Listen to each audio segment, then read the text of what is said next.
everyone, and welcome to Manga Palate. We are your hosts. I am Pastissier Luna with Manga Chef Isaiah. Fantastic. And you know what? I got to choose this week, so I chose Jitsu Watashi, which its title is already kind of fun because it's basically someone going, actually, it even has an implied ellipses after Watashi. We're talking about the show, which ran from July 7th, 2015 to September 2015, which, by the way, I could swear that like it was not that long ago. And fuck, we are currently in 2018, and that was 3 years ago. I don't know why I felt like it was really recent. Also worth mentioning, the manga started in 2013 and it finished in 2017.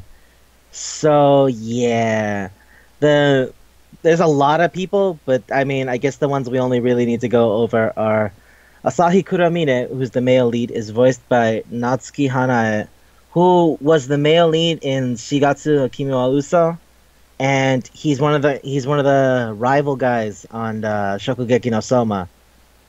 Yoko Shiragami is voiced by Yu Serizawa, who is Aika on Shomin Sample, which I don't know if you watched Shomin Sample. Did you? Yeah, I did. Okay, and she's also the current female lead on 3D Kanojo. So hey, there we go. That's two.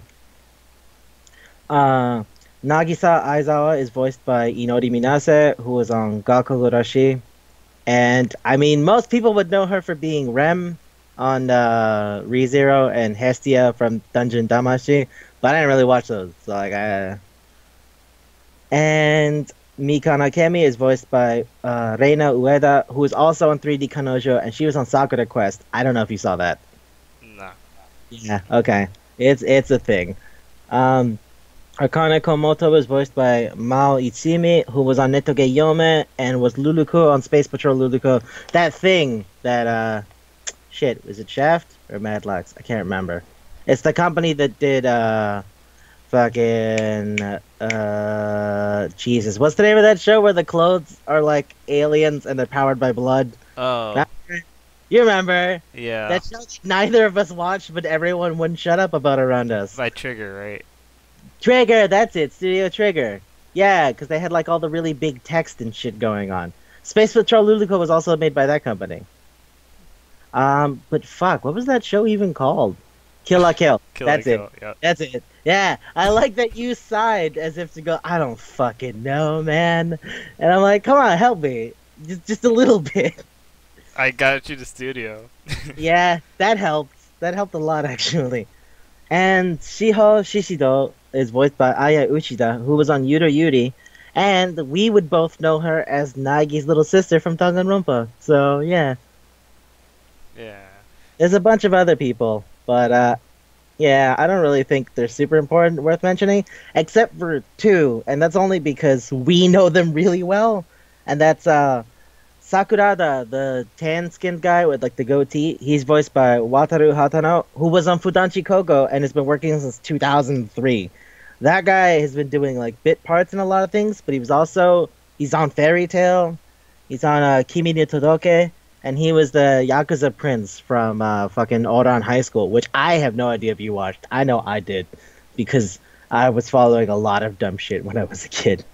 And Shimada, the pink-haired guy, is voiced by Hiroshi Mono, who it was Oma in V3. He's the lead in Kami no Mizoshiro Sekai, the god. Yeah. Zaki Hisao and Bakoto Testo, he's on Sket Dance. Another man who does a lot of work.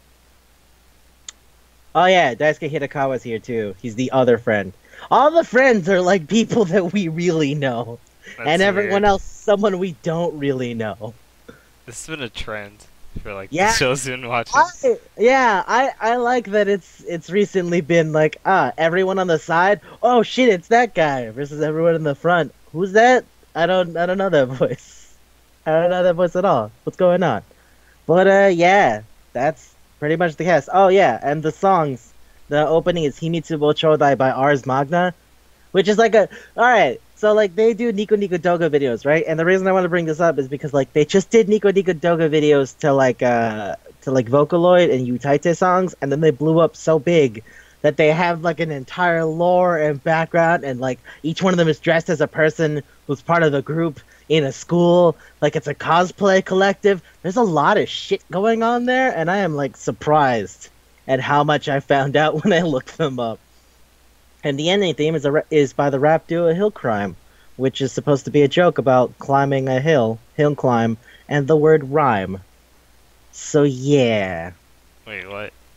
Yeah, the ending theme, ENI. Yeah, the rhyme. Right, in the Primal raps. Hill. Yeah. Well, the duo, I wouldn't really call them a group, right? They're like two guys. So their group name is Hill Crime, and it's supposed to be Hill Climb, also mixed with the word rhyme. Hill. Okay, yeah. So That's- yeah. Okay. And that's pretty much it for setup, buddy. You want to take it away? I want to know what you think about this show, because this is one of the few shows you watched all the way through. So that means you liked it. Yes.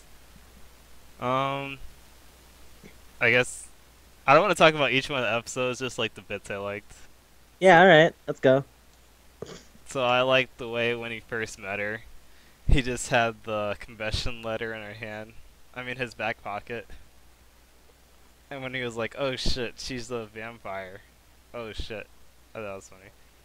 And he never gave her the confession letter either. Nah, not It not just not really.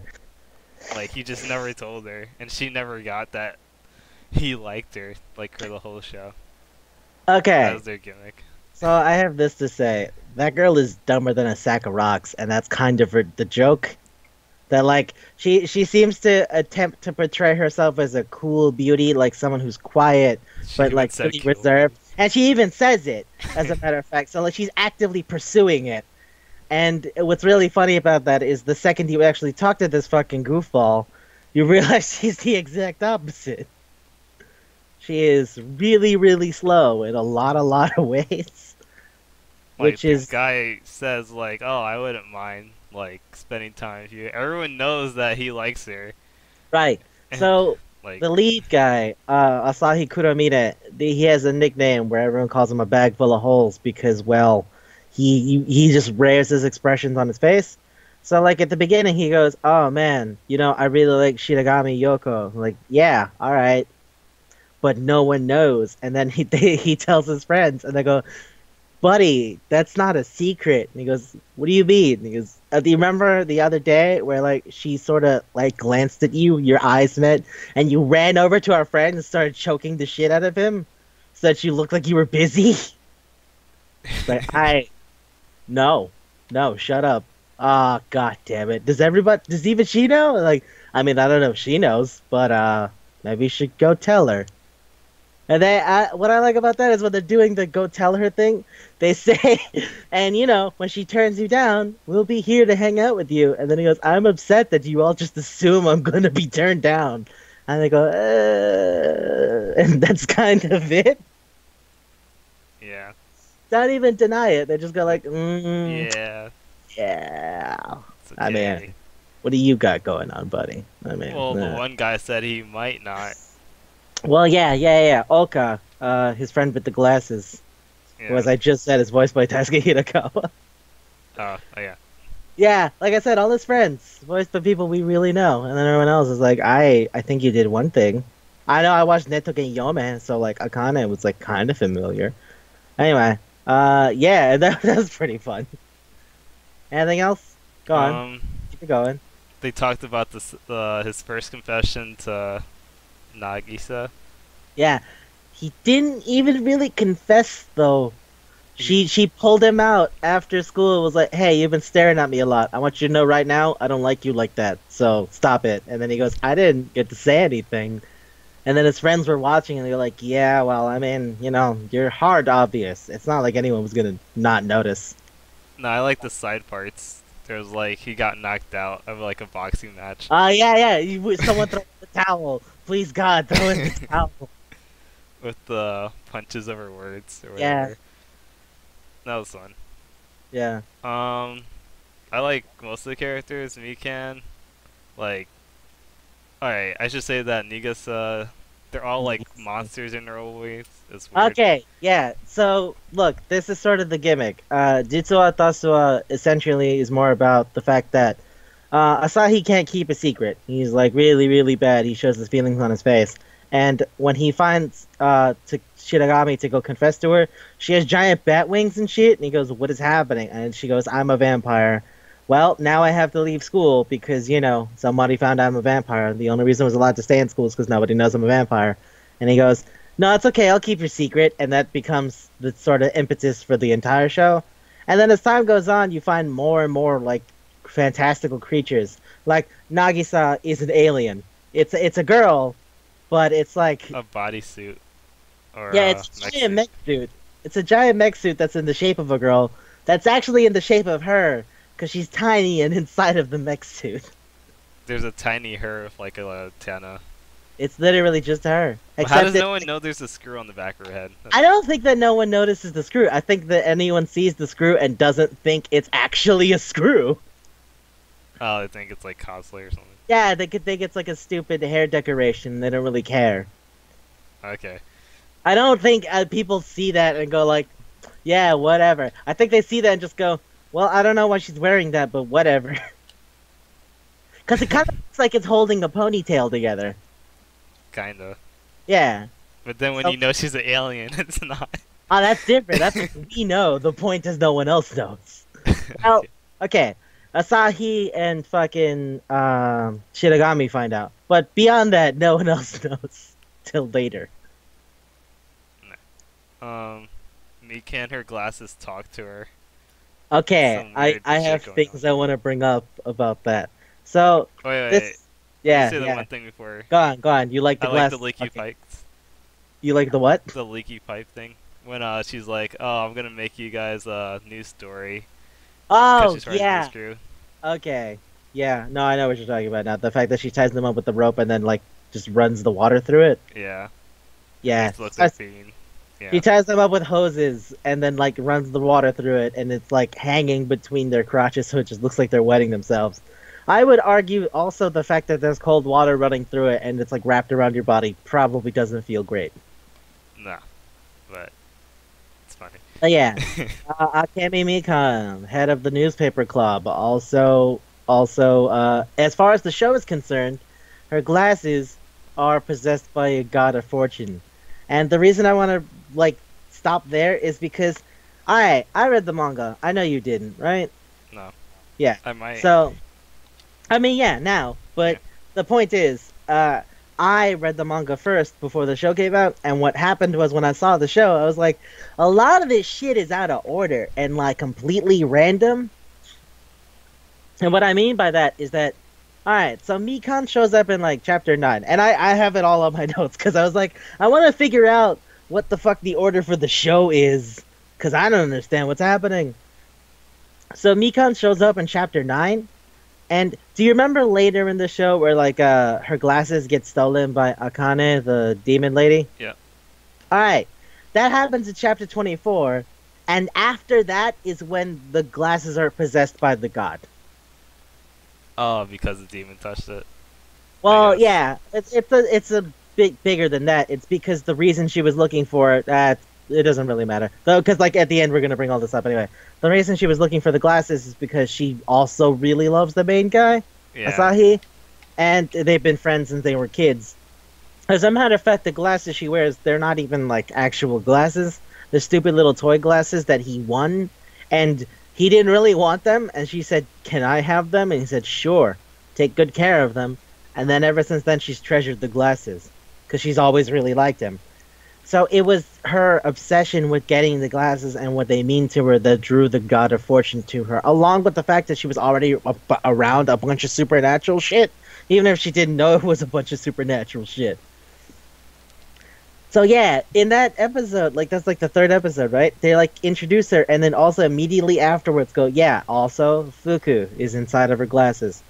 And it's like, oh, that doesn't happen till like way later.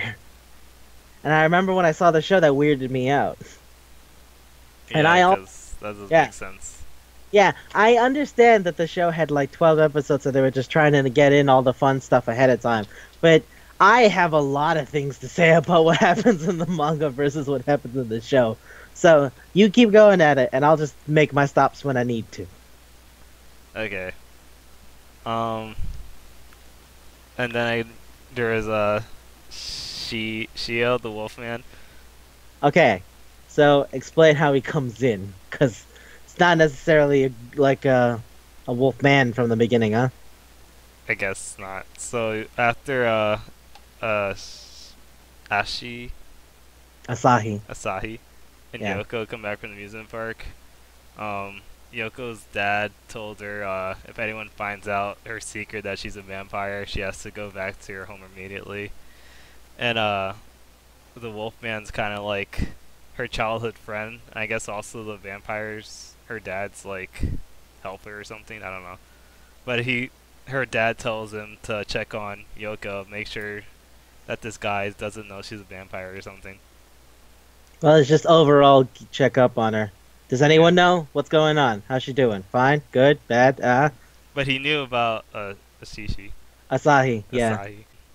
So yeah, he comes checks up on Yoko and sees him with Asahi. I said it right. Yeah, you did. Yeah. Keep Okay. going. You go ahead. Don't stop yourself. So he already looks like a wolf. Like he's Yeah. clearly like she throws a stick at him and tells him to like calm down. He bites the stick and he's like, "I'm a good boy." Um, but he kind of looks like a rough like Japanese guy. I want to say yakuza, but Yeah. Yeah, I don't yeah, think that's that. More, I'd say delinquent is more delinquent. accurate. Yeah. Because like Yakuza implies a certain kind of dress and shit. No, he's more like He's just a delinquent. yeah. And he acts all tough and stuff. He's like, "I'm Yeah. gonna beat you up," and then what does he do? And then all of a sudden he starts like talking back to him and he starts like calming down and giving him respect. They have an exchange that I remember reading in the manga that I really liked. That he was like, "Man, you see these teeth? I'll tear you apart with these teeth. This is the teeth of a wolfman." He goes, "Did you just call yourself a wolfman?" He goes, "Who told you I'm a wolfman?" And they just kind of go back and forth like that because Shido's also not supposed to let Asahi know that he's a wolfman, even if this is just Clearly a wolf. terrible. Yeah, he's wearing like a collar with a chain on it. He looks like a dog. He has like really big sharp teeth, like cartoonishly sharp teeth. It's kind of amazing. Yeah. So his gimmick is when he sees the moon, not like the moon has to be there, just like a picture of the moon. It's in fact many times they just pull out a photograph of a full moon and that's good enough. He turns into a woman, Yep. a wolf woman, I guess. I don't know. Yeah, I mean, But she acts yeah. like a cat sometimes, so whatever. Does it matter? No. I feel that the joke there is that like wolves are predatory and she's like really pervy. So like there, in that way, she's a wolf. Yeah. Which by the way, yeah, that's her gimmick. She's Fantastic. and she like steals the rest of the show. It's really all about her and the teacher for me, and I'm gonna explain why when I get to talking about the manga. So go on. And yeah, she's super pervy. I don't want to go into detail, but All I have she to got say big is boobs. like, man, she goes out of her way to make sure everybody knows where she's at. Yep. Everyone else is like, I don't know if I'm doing this right. She goes, I'm gonna show you how to do this shit. Oh yeah, during the seduction. The montage. Yeah, Yeah. the seduction montage. It's like, hey, Shiragame, pose beautifully. She just puts her palm against her head and goes, ha.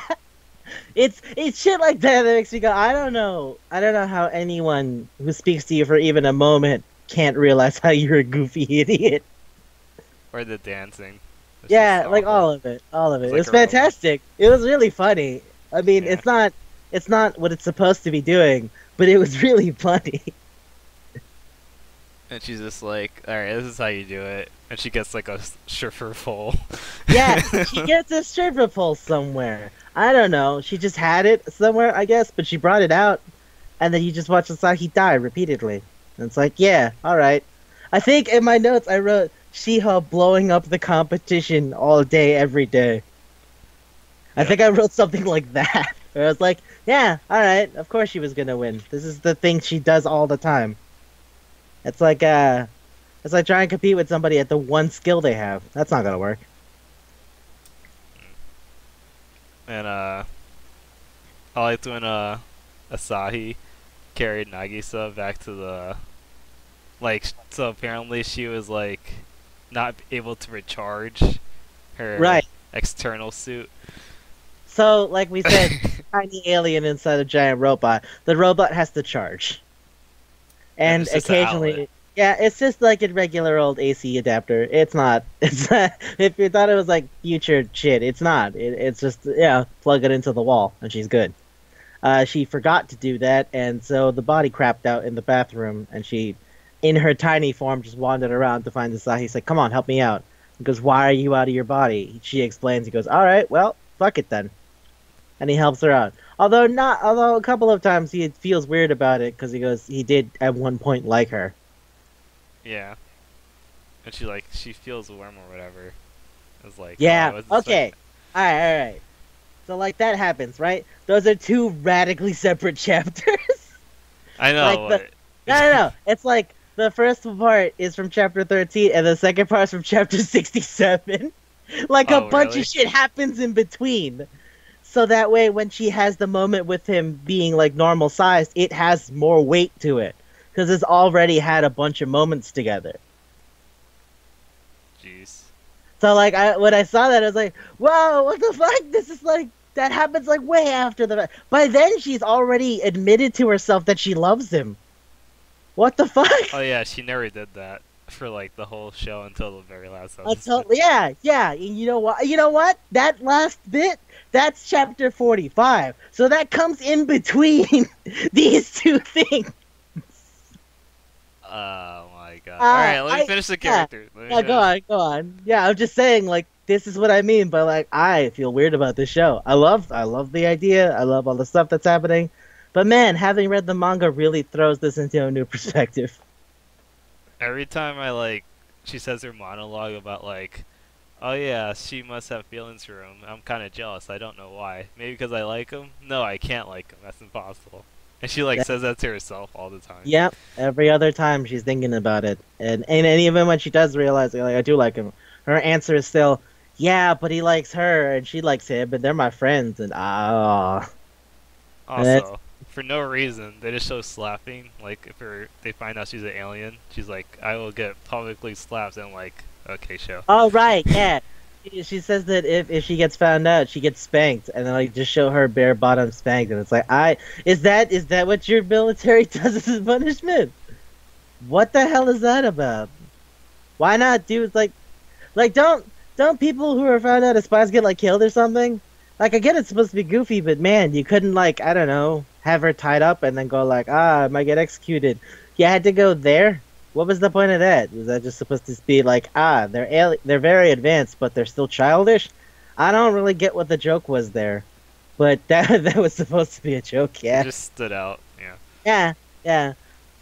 Um, and then Akane, the demon. Right. So So her introduction was funny. She just has her horns like the whole time, and they think, oh, she must be a monster person. Um, and they try to like axe her, but then she starts pretending like to avoid the truth about it. She's like, right. oh, what's so weird about me? Oh, most people say I'm really short, and how can I be in high school? And then it turns out she's actually the principal of the Also, whole high school.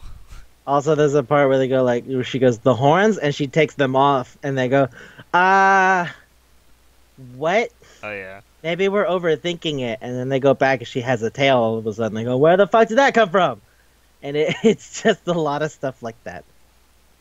And you're right. She's like 1,000 years old. And she's like Satan or a demon. She's a demon. As a matter, you know what? Like her song in the character songs is called Satanic Surfer. So like I don't even know what that's about. But she could basically just end the human race if she Oh wanted to. yeah. Well, she's a 1,000-year-old magic demon. You want to mention the part about the meteor over chocolate? Sure, but uh She looks like a little girl. That's their whole gimmick, and she really loves sweets. Yep. Like that's the only reason why she's not killing Nerf, I think. I mean, Um, she essentially acts like a kid, so it's more like she doesn't really have shit to do besides like fuck with her great granddaughter. yeah. That's kind of it. And like the only time she really does anything is when she gets mad. And it's very rare that she gets mad. Unless she's like super serious about chocolate. And Yeah. yeah, it brings us to the cooking episode. So the homeroom teacher asks the monster girls to like cook curry.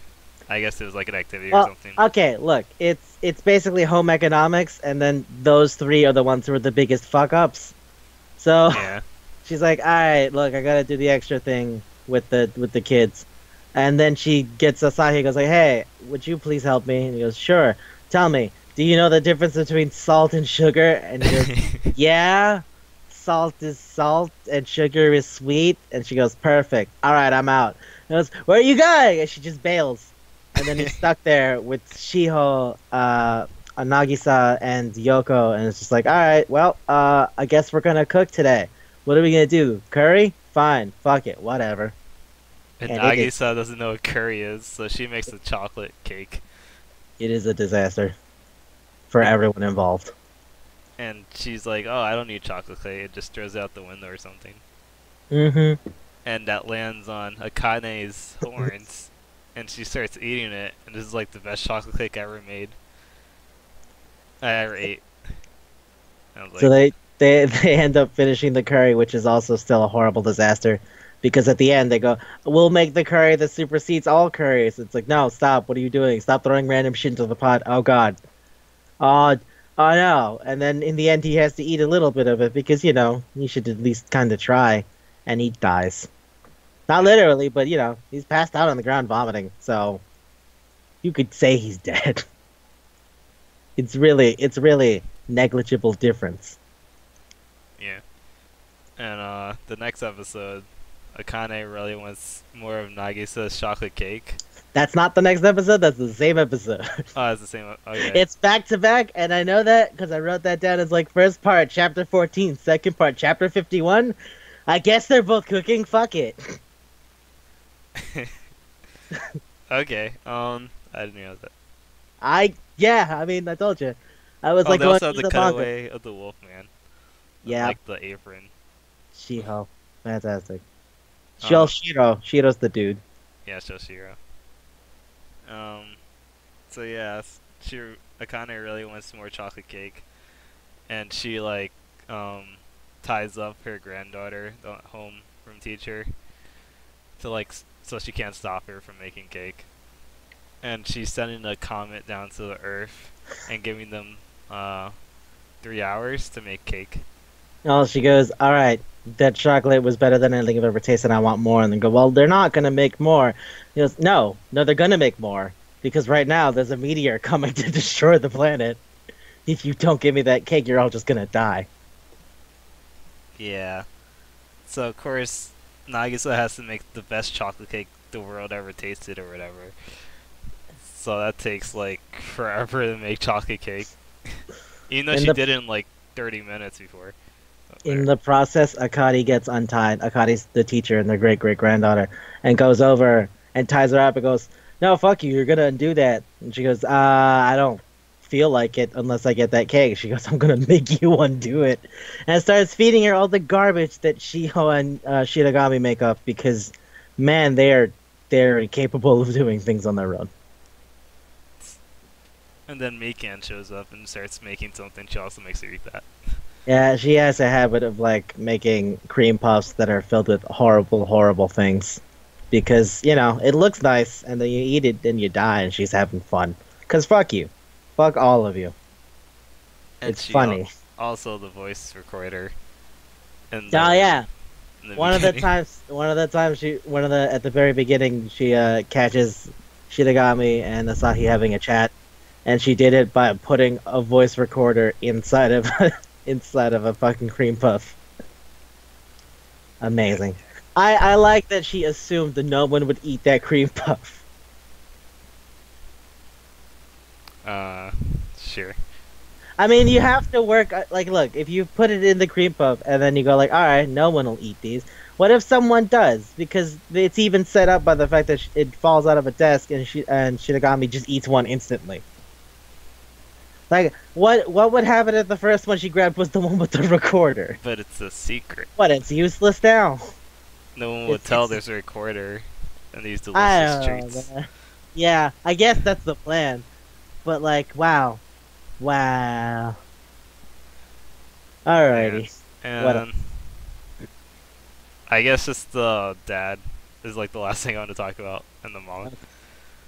So the dads, they keep showing like flashbacks of like, oh, Asahi and Yoko. They're like the dad and mom, except that the dad was a vampire and the mom was just a human, and Yoko's Mhm. like a half human, half vampire. Um, so yeah, they went to the same high school as them, and they also have like the similar, like experiences, I guess. You gonna say that? Yeah, yeah. They also look kind of alike overall. Yeah.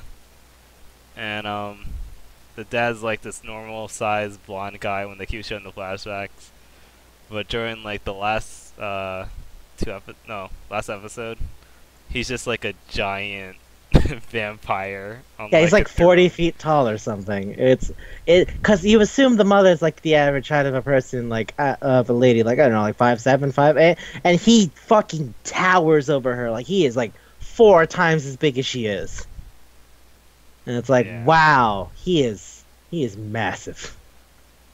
I don't even know like how that works, but okay. I could tell you because it happens in the manga. Okay. All my questions were like read the manga. Yeah, hey, you know what? This is another thing. Like when people talk about JoJo, you go like, I don't understand. Well, fuck you. Go read the manga. And it's like, all right, fine. It's not even necessarily going to make more sense, but whatever. But yeah. Uh what's his name? Asaki. Yeah, he just goes back and thinking, oh, she must have left the school because the dad found out that she's a vampire, that she told she's a vampire. But no, her mom was actually just sick, and she wanted Yoko. He wanted Yoko to like see after her, and yeah, they just have like almost he confesses to her, but not really at the I end. would say she almost confesses to him Oh yeah, that's true. because she like straight up jumps on him and goes like, I don't want you to get hurt. I don't know why you feel like you have to do all this shit to protect my secret. Yada yada yada.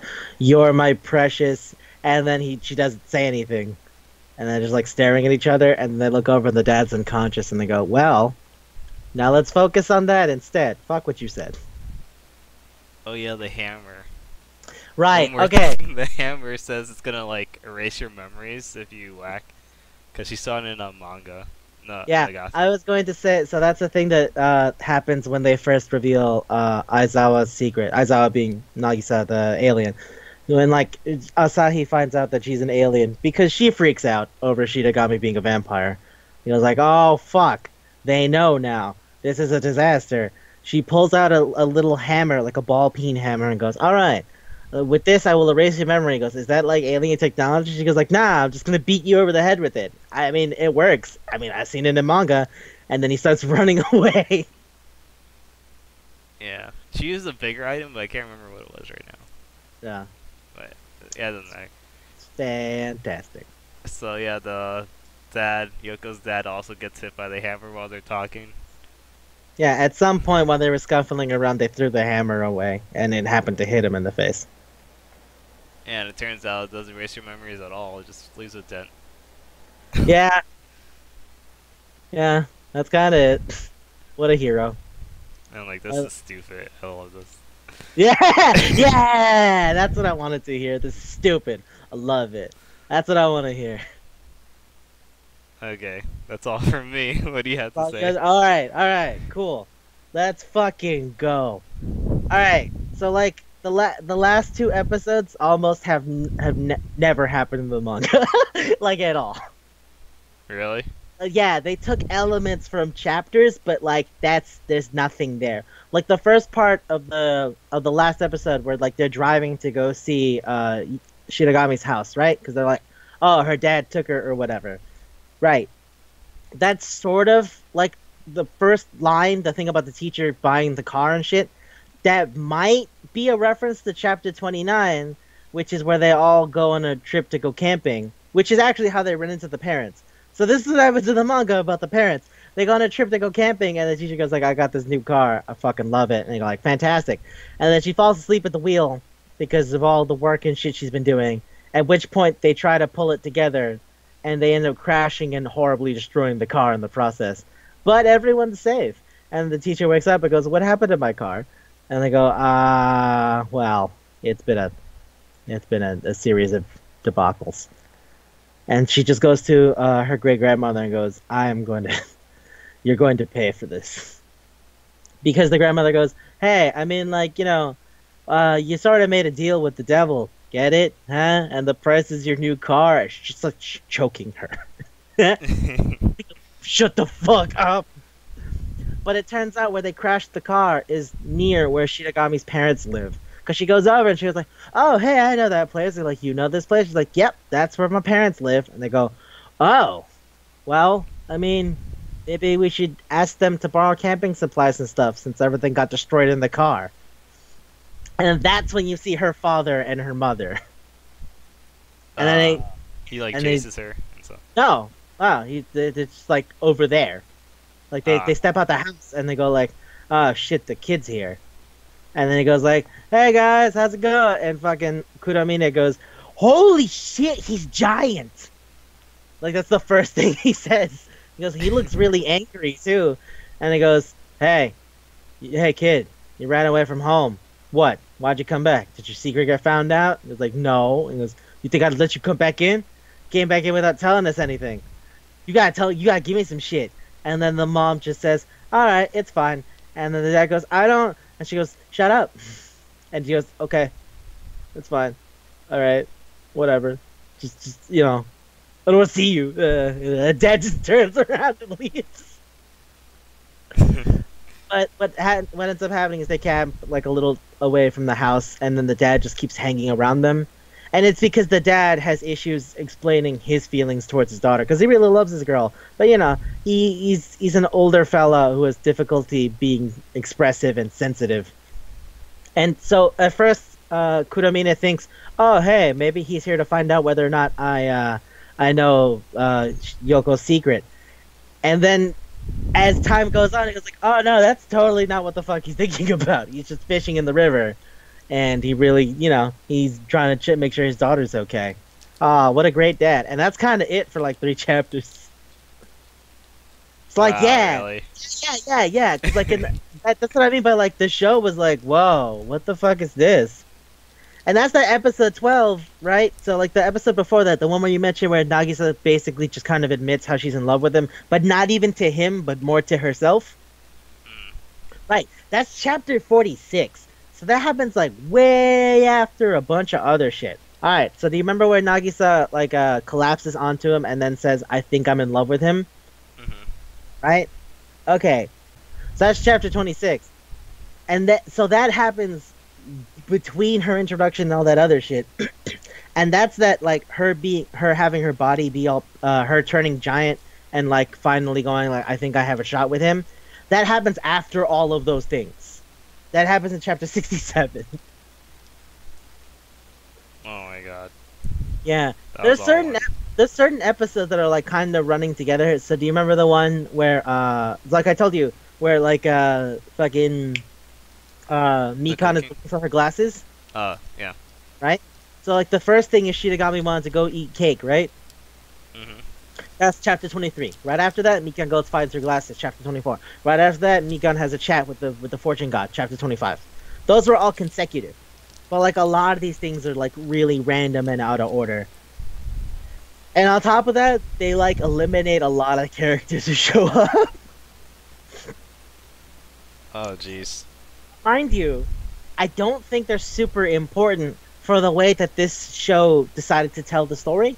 Because the way the show tied sides to the story, it ignored everything about the teacher, everything about anyone who wasn't Nagisa, Shiragami, or Asahi was kind of unimportant. Okay. Everyone else was And kind Mikan, I of guess. yeah, Oh, and she doesn't have a lot going on as far as the show is concerned. She has like 2 things ever, right? Right. In the manga, everyone has a lot of development. Everyone has a lot of shit going on. Aizawa has an older brother who is also on planet Earth. So it's really? like, yeah, there's like a chapter where they go to the school after the school's closed, and they're like, oh, we heard that there's like a ghost going around. They're like, oh, shit.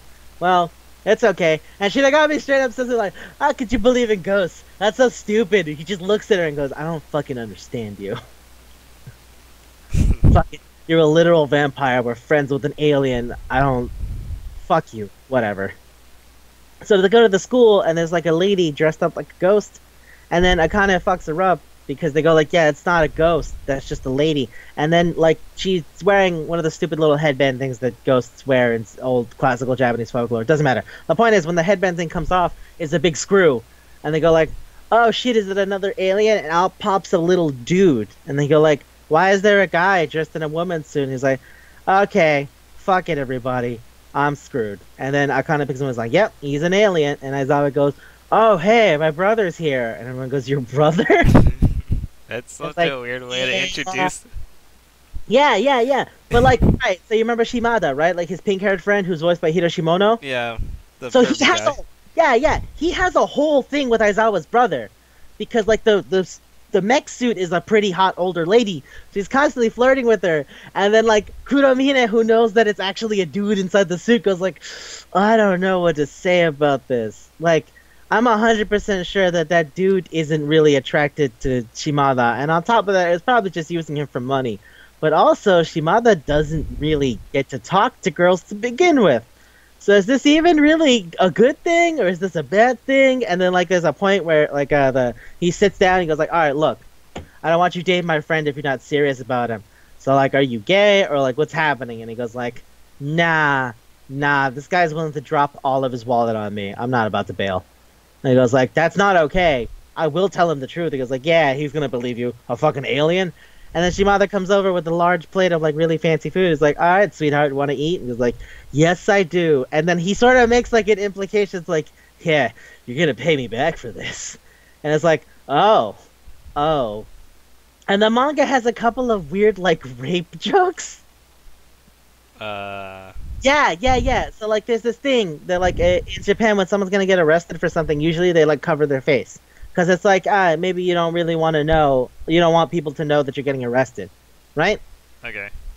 So like sometimes when people do really raw shit, like, oh, this guy was caught embezzling money, the cops will walk him out, but he'll always have like his jacket over his head, right? Okay. Yeah. So what happens is like, he goes like, all right, well, you know, it is what it is, and then like Kuromine leaves, and then you just hear like a dramatic shock noise as like Shimada's getting closer to the brothers in the mech suit, and then it just cuts to Shimada getting pulled away into a cop car with like a jacket over his head, and then like the brother just looking horrified and upset and like just passed out, like he's dead on the ground. What? Yeah, exactly. It's like, did he molest him, or like what happened? And it's like, I don't know, but the police had to come, so this was a thing. And the show makes a bunch of those jokes. It's not even like once or twice. That same exact joke happens a bunch of different times. It's not always the same kind of thing, but it happens a bunch of different times of like someone horrified and disgusted, and then the other person getting taken away by the police with the jacket over their head. Yeah, like with the swimming pool episode. Exactly. Yeah. I did talk about that, but okay. So they all go. Yoko and Sahi can't swim apparently, and Nagisa and Shiro, they say, "Oh, we'll teach you how to swim. We know how to swim." So Shiro starts first, and she's a huge perv, so she just like She grubs people and stuff. just aim for the butt. Yeah. And then pink hair guy was like Shimada. Yeah. Shimada. He was like, "Okay, I'm gonna go straight for it," and then he gets arrested. Yeah, okay, so you remember how they put the jacket over him? They do that, like, all the time in the manga. They do that, like, 6 times I can remember off the top of my head. Oh, jeez. Yeah. That's what I mean by like that joke comes up a lot, and like sometimes it sort of implies rape, and the other ones don't necessarily. But it's always like guy gets taken away with the jacket over his head, like, boo! And you're like, yeah, he's got to go. That's Right. such a like dark joke, but Yeah, okay. it's a really dark joke, but it's fun. So like, I'm not even mad. I'm like, that's such a specific thing to people getting to officials getting arrested in Japan that I love it. It's like part of why I love Sayonara Zetsubo Sensei so much. It's all so specific to Japanese bullshit. All right, but yeah, so there's that, and like besides the fact that they don't introduce the brother, like they don't. The last two episodes, like I said, were completely different. Like I don't fucking know anything, like except for the one thing that might have been chapter 45, the other is chapter 29, but like everything else is completely new.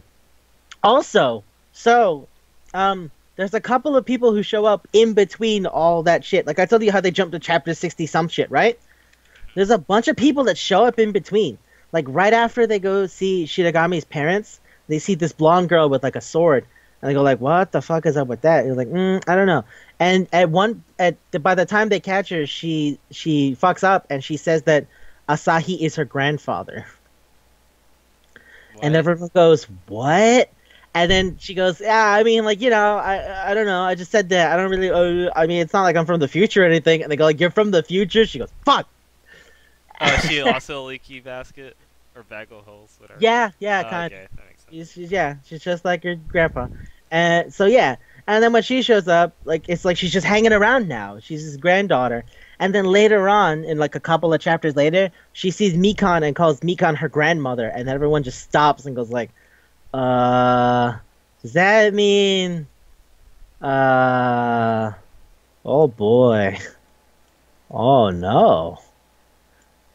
And that's not cleared up for like another 100 something chapters. She just keeps calling like Mikan her grandma and keeps calling Asahi her grandpa, and it's like, all right, whatever. So and then later on, another future person shows up. It's a thing. It's future people showing up. Yeah. Well, I mean, the point of the thing was like every stupid wacky thing you can imagine is gonna show up. So it becomes like Steins Gate. I mean, sorta, where like there's a lot of time travel and weird dimensional shit going on, but it only really happens a couple of times. And it's all related to Rin. By the way, the girl, her name is Rin, his granddaughter from the future. She lives inside of a dragon. Okay. It's not an actual dragon. It's like a giant robot, but it looks exactly like a dragon. And you get inside by like getting eaten, and it's like a fancy apartment inside. Okay. But yeah, so there's that, and like, all right. So I said my favorite characters are Shiho and the teacher, right? Mhm. But that's because like in the manga, there's a lot of stuff that happens with them. In the show, there's like literally nothing. Like I said, the only people who get development are Shiragami, Kuromine, and Aizawa. The like Nagisa, Yoko, and Asahi. Like that's kind of it. But like in the manga, there's like a bunch of shit about the teacher and a bunch of shit about Shiho. So like at one point they meet an angel, right? Her name is Karen. She lost her halo at some point, and ever since then she's been like, I'm a demon. And then like Akane, who's an actual demon, goes like, yeah, all right, whatever. I don't really give a shit. And just lets her hang out. It turns out she went to school with Shiragami's parents, so she knows everything about what happened when they were young and how like Shiragami's father ended up really tall and all types of other shit.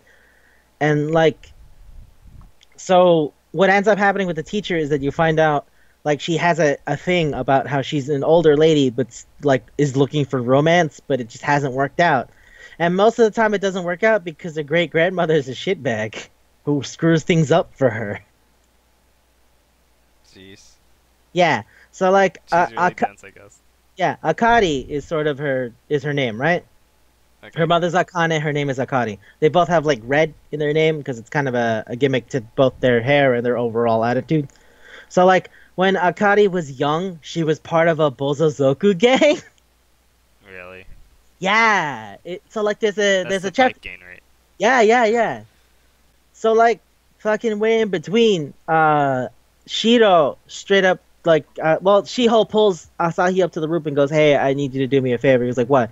Somebody needs your help. And he was like, "Really? Who?" And he was like, "It's okay. You'll know him, so it'll be cool." And she transforms into Shiro using like some sort of picture of the moon, I think. I can't remember. But the point is, she transforms into Shiro, and he's like dressed in her lingerie, and he goes like, "Don't fucking look at me funny. Look, let's talk about this. I want to tell the person I admire that I admire them." And he goes like, "All right, cool. Who's that?" He goes like, "Your teacher." And he goes, "The teacher? I I don't know if that's gonna work." And he was like, "Come on, man. I really admire her." And he was like, "All right, fine." But the way he starts describing it kind of sounds like he has the hots for the teacher. And he goes like, "All right, well, I mean, let's give it a shot." So they go to the teacher, and he goes like, so he has something he would like to say." And she goes like, all right, what is it?" He goes like, I very much admire you." And she also gets the same impression that Asahi gets. He goes like, "Oh, does that mean he's like has a crush on me?" She goes, well, I mean, I don't really think that's." And he goes, "No, no, you please just listen to me. Allow me to express my feelings." She's like, I don't really know. And then her great grandmother shows up and goes like, "Really, really, you want this lady, this old bitch?" And she just turns and goes like, "Shut the fuck up." And like, I mean, like, you really, really want this really, really depressing girl? I was like, "Shut up. She's like drunk all the time. She barely does her job. Shut up. She's like hitting the point where I don't even think she could have kids. Shut the fuck up." And they just keep having that. And then she pulls out a picture of her, like when she was in the Bozuzoku gang. She's like, "Yeah, you want to go out with the girl who used to be like this?" She was like, "Everyone was different when they were kids. Shut the fuck up." And that's when Shiro cuts her off and goes like, "No, as a matter of fact, that's also part of why I admire her so much." She goes like, "Oh?" And I was like, "Yeah, I admire everything about her. Yeah, sure, she drinks a lot." He just like gives a whole speech about how she's really cool.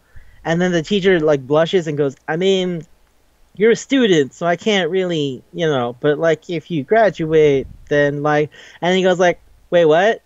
Oh, no, no, no, no, no, not like, no, not like that. I don't, no, no." And then, and then he goes like, "Oh, by the way, before that, she like when the Akane mentions that she used to be in a biker gang, she was like, remember? Did you ever hear that story about how she beat up like 1,000 people?" And she was like, "Don't you fucking say it." She goes like, "You know why she beat up 1,000 people? Because it had been the 100th time she got rejected, and she just went ape shit and started beating people up." She just lost it. Like another guy was like, "I don't know, you're not really my type," and she went fucking nuts and just beat him and all his friends up. Uh, Yeah, and then like when he goes, "No, no, not like that, not like that. No, no, no, come on, come on." She goes ape shit and beats him up. Oh, it was such a good chapter. That's like really great. Fuck, I love that. That's a really deep joke. Yeah, well, not even that, but like the fact that she's a really honest, kind of stalwart lady who was genuinely pursuing romance on the show. I like that. It was nice. It's sweet. And there's like another chapter later on where they go to a maid cafe because, fuck it. I want to go to a maid cafe. I've never been to a maid cafe before. And then they see that it's their teacher being one of the maids. Oh, that's sweet. It was great. It was great. Cause like she's doing all the characters and she's like doing the poses and like saying "nya" at all her sentences, and then when she sees it's the kids from her school, she goes like "fuck," and she just like ducks and runs away. And then like all the guys look at each other and they go, "So like we're gonna die today, right? That's what's gonna happen. We're gonna die. This is oh shit. This isn't how I wanted to die." And like Asahi goes, "I didn't even get to tell Shirogami I love her. This is gonna suck. I'm gonna die here. This is gonna be the worst." like Shimada and fucking his other friend Sakurada, they're not even looking at her. They can't look. They're just looking away. They're like she comes over to the table because they're in her section, and she goes like, "Hello," and they go, and like Kuromin is the only one who can look at her. Goes like, "Hi, how's it going?" And she goes, "Hey, what the fuck do you want? Get out of here." And go like, well, I mean," and then the manager comes over and goes, "Oh, come on." And she gives her like a cutesy nickname, like Akarin. And it's like, "Come on, Akarin, you gotta get in the spirit." And she was like, "Oh, hey, boss. I mean, I don't." And she acts all coy and playful with her boss. And I'm like, wow, So her boss is another lady. He was like, "Oh, come on, Akari," and then the boss just fucking throws her in front of the bus. Like, I guess she didn't mean to because she doesn't know her relationship with the kids or anything. Because like, but the boss says, "Didn't you join? Didn't you get a this job here so that you could learn to be more cutesy to find a guy?" And Yep. then like the guy, like three of the guys, Sakurada, Shimada, and Asahi, just look like they're gonna shit themselves. And Oka is looking off in the distance with his mouth covered by his hand because he's about to laugh. And his friends look at him and go like, "If you laugh, she's going to kill us. Don't fucking laugh, man. That's not cool. Don't you fucking laugh. We're gonna die here." And they're just trying not to fuck this up. And she was like, It's so "Boss, don't good. tell them that." And she was like, "Fuck it, oh, it's amazing." And then like one of the last things is like they eat, and she gives them the plate, and it's like, "Come on, Nakari, you gotta write your special love message." And she writes, "Get the fuck out of here, or I'll kill you," on an omelet, and she serves it to them. And then like eating, and then they go like, "All right, I think I'm good." And then somebody ordered the special bibimbap. It was like this Korean bowl of like mixed rice and a bunch of shit. And he goes like, "All right, time to do the maid routine," where she has to like stir it and give like a stupid weird incantation, that thing that like that they make them do to like play a character and shit. And like she's doing it, and the guys look at her and go like, "It." She looks like a witch preparing a pot to curse somebody. We're going to die here, aren't we? This is this is awful. I didn't. Oh fuck. And then like the last thing that she does is like, "All right, you got to reward her. Please pat her head." And then they both just stare at each other and go like, "No, no, no.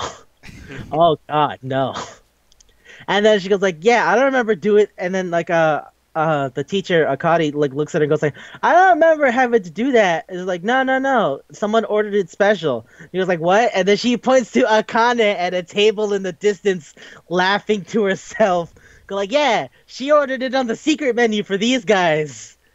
And then Asahi just looks at her and goes like, "I hate you. An actual demon, a monster. I hate you."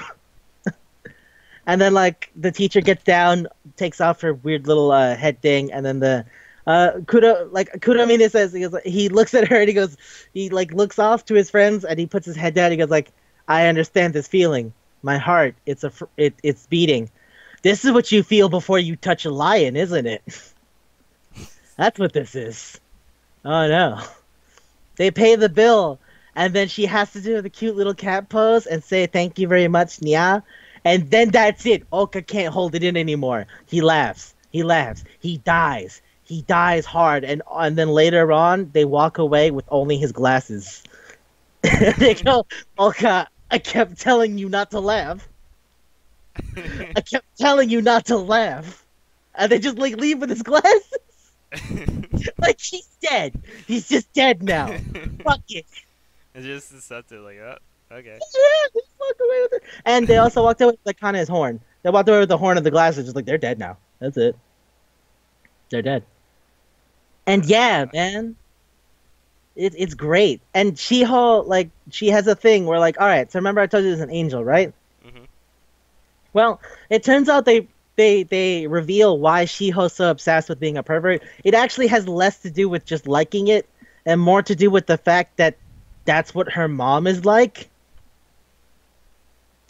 So it's not even that Shiho just does it because she wants to do it. It's that her mother is called the charismatic pervert. Like that's just what people call her. That no one has ever called her by her name. She's a lady who just walks around like covered in mist instead of clothes. And like whenever she walks by people, they just explode with nosebleeds and shit. And Shiho goes, "One day, I want to be better than her." And that's like her entire reason for doing all of these things. Oh, jeez. Yeah, she has a weird relationship with her mother. Like that's what it is. And then like so like there's a part where like Shiho will do a thing, and then like her mother will show up behind her, clearly being 700 times as better than her. Like I can't remember what it was. I think they were at the zoo or some shit. And then like Shiho goes up to Asahi and like does a thing and his nose bleeds. And then like she goes, "Do you feel that? Do you feel that presence?" And then like they look to the side, there's like a pile of dudes all dead on the ground with with blood coming out their nose, and a woman is standing on top of all of them, And they go like, "Oh God, it's the charismatic pervert." She goes, "Hello, mother." And he goes like, "Hi, kid, how's it going? You're clearly nowhere near ready to even kind of touch my ground." He was like, "I will beat you one day." like, like what the fuck is that? And This- the granddaughter, right? She's from the future. She's from the future where the charismatic pervert took over the world. And what like her does entire that mean? it means everyone's a weird pervert now. Like everyone. People dress like really, really egregious and shit. Like so, like Reen, she has a sword, but really her sword's thing is that it buttons people's clothes up and it makes them look more proper. So like she has a thing where she has a hard rivalry with Shiho because she's like Shiho's like a disgusting pervert. It's my duty to stop perverts. This show just went like That's not the show. hard. That's the manga. That's what I The mean by like manga. oh, it goes places, man. It just kept going. Yeah, and then like all right, so the angel's there, and then at one point one of her feathers falls off, and it turns out when you touch the feather to someone, it makes them the most honest that they can be. Like that's what it does. It purifies you essentially. So like what ends up happening is they keep touching the feather to different people. Alright, cool, whatever. And then finally it gets stuck in Shiho's hair. And when it gets stuck in Shiho's hair, she turns into a really demure girl. And then she starts like thinking about her how she's been hanging out with Shiragami and Asahi and how he's been really good to Shiragami and how ultimately despite all the shit that she does to him, he doesn't really seem to like bother her or hate her or any of that shit. He doesn't even seem to creep on her. He just kind of lets her do what she does. And she starts thinking about it more and she goes like, do I like him?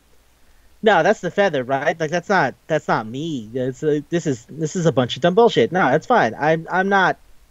Fuck, I don't know. And then her mother shows up and goes like, now you've discovered another layer. And she was like, what are you talking about? She's like, you probably think that like acting slutty and stuff is the only way in which you can get men to like truly be interested in you. That's probably what you're thinking in competition terms, right? He was like, what else is there? She was like, there's a subtler, much more sincere way. You have to be who you really are. She was like, what does that mean? And then when she's hanging out with Asahi after having the feather stuck in her hair, she has a moment where like they accidentally touch hands and Shiho blushes really hard and that kills Asahi harder than anything else has. And then she goes, Is that what mom's talking about?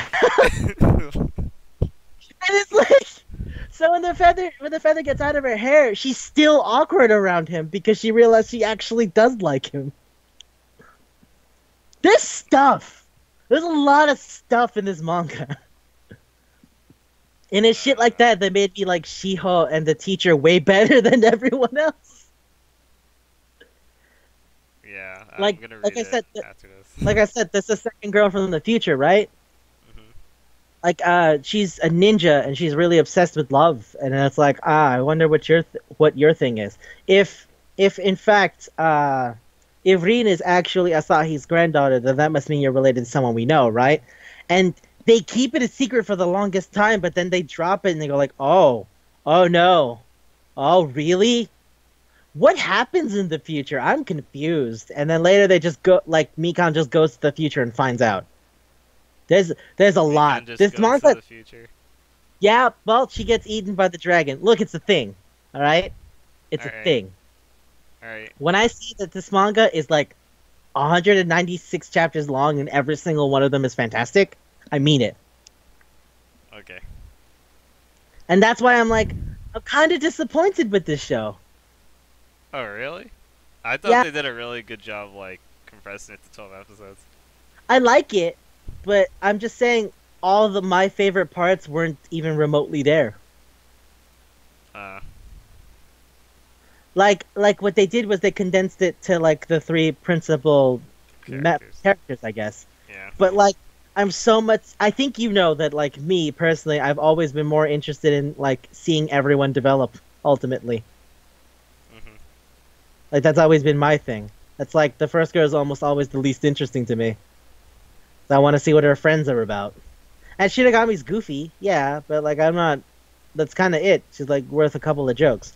Which I think the fun part about Jitsu wa Watashi wa is that despite being a harem thing, it really pushes the joke part more than the harem part. Yeah, that's too good. And it's good. I like that. Like I like that this one doesn't have to be like super melodramatic. Although I will admit, in the final chapters of the manga, it gets really melodramatic. Like the last 20 chapters of the manga, like oh man, a lot of really hardcore shit is dropped on you at once. That sounds interesting. Like how that could happen. Yeah, it goes from like because like I told you, it explains everything leading up to like the end. So like they go, oh, why is it that Mikan is the grandmother and Asahi is the grandfather? Explain that. We will, and guess what? It's not gonna be a happy thing. It's not gonna be like a whimsical joke. It's gonna be a serious thing. Oh. And they go, why is the dad? Why did the dad never really graduate high school? Okay, you want to find out? We're gonna find out, and it's gonna be dark and raw. Because they make a lot of allusions to it, like in the show, you know how they mentioned that like the dad and the mother look a lot like Kuramine and Shiragami when they're at their age, right? Mhm. The dad didn't graduate. Neither did the mom. They just dropped out of school. And when they dropped, the reason they dropped out of school is explained in the last sort of, I want to say, 15 chapters of the manga. And the way they do it, there's also a lot of padding. Because like I told you, Karin, the angel, when she shows up, she goes, oh, no, I went to high school with your parents. And when she sees like Asahi and Yoko walking around, she goes like, I hope things are better this time. It's like, what does that mean? And then they explain it. Ah, yeah. It's not. It's really kind of intense. That's what I mean by like the last 20 chapters or so get really melodramatic. But I think it's because so the mangaka Masuda Eiji, right? The last two things he wrote, like the things he wrote before this, were Sakura Discord and Tomei Ningen no Sukurikata.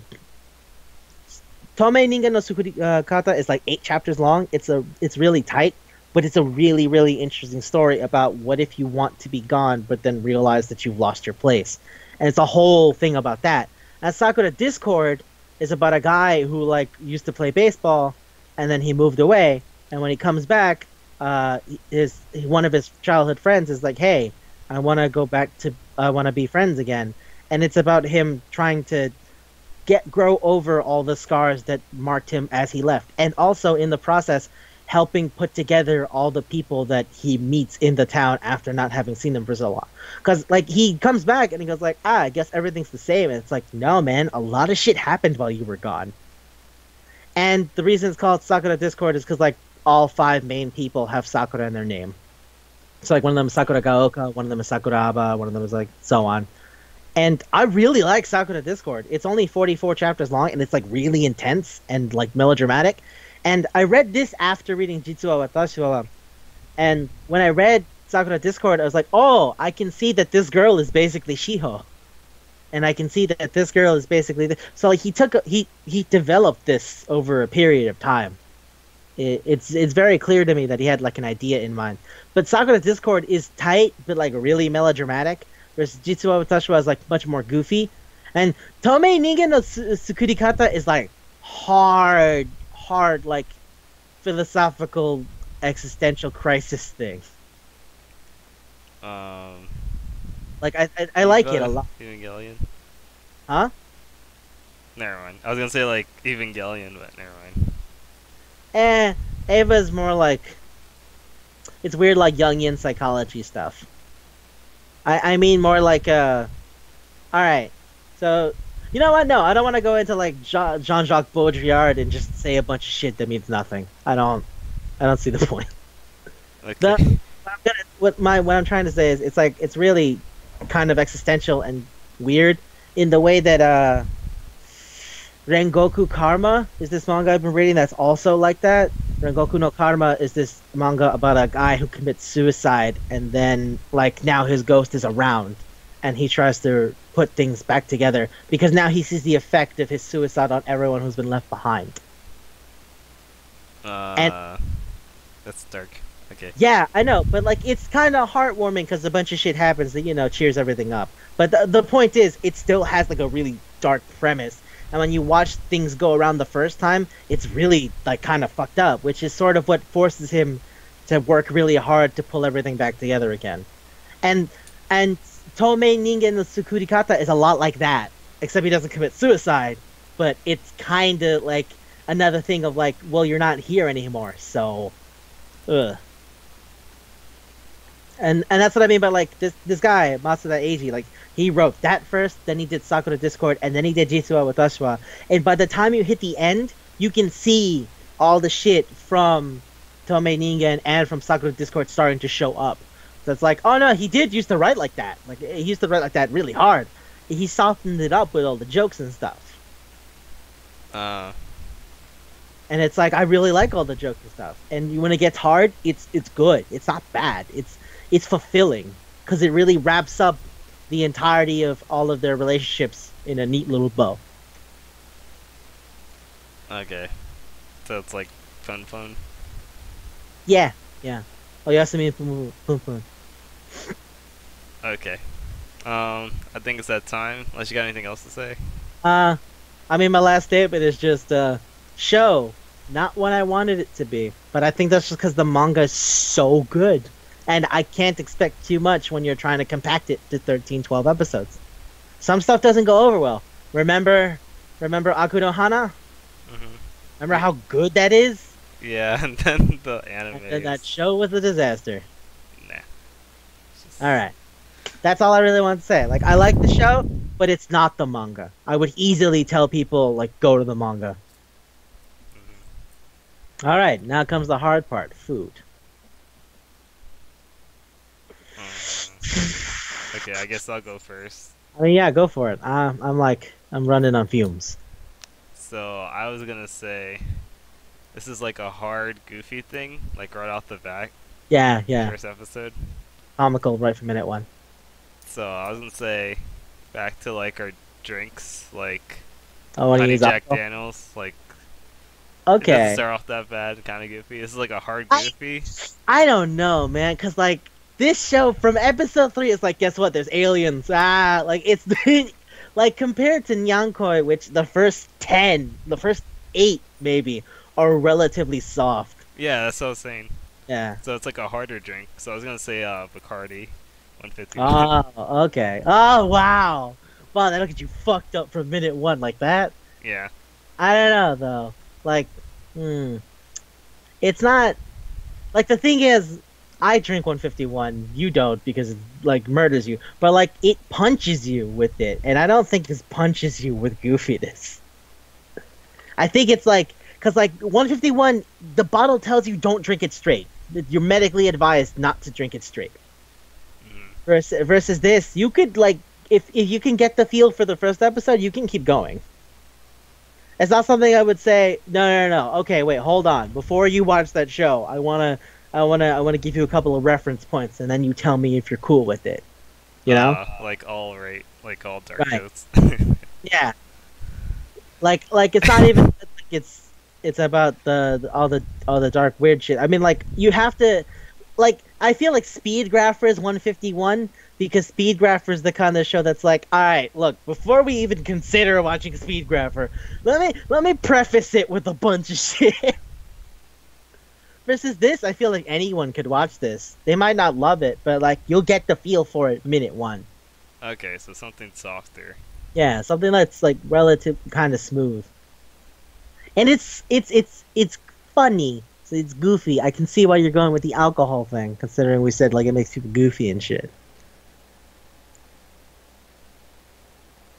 Do you know any drinks that are softer? You know what? What? Sex on the beach. Ah, Yeah, you know what that is? yeah. Still Right. liquor, yeah. Okay. Well, I mean, it's a mixed drink, but Yeah. but like, it's really sweet. The traditional version is like vodka, peach schnapps with cranberry orange juice, and it's like ice, right? And then you put cherries, and sometimes you add grenadine. So it's like, it'll fuck you up, but it sneaks up on you because it's not like a hard drink where you're like, oh, I taste the alcohol minute 1 if you mixed it properly. You more taste the sweet part, and then you just kind of work into the alcohol. And by the time you're like done with 2 glasses, if you don't have a lot of alcohol tolerance, you're done. Cause like it's vodka and schnapps, and it's like a good amount of vodka and a good amount of schnapps. Okay. So it's like it's really smooth. It's kind of sweet, you know, because Mhm. like all the relationship stuff is nice and fluffy, and but like eventually you're just gonna be going fucking. I don't know what's happening. Why? Why? What the fuck was that? Wait, why were the police here? What's happening? I like was that did you?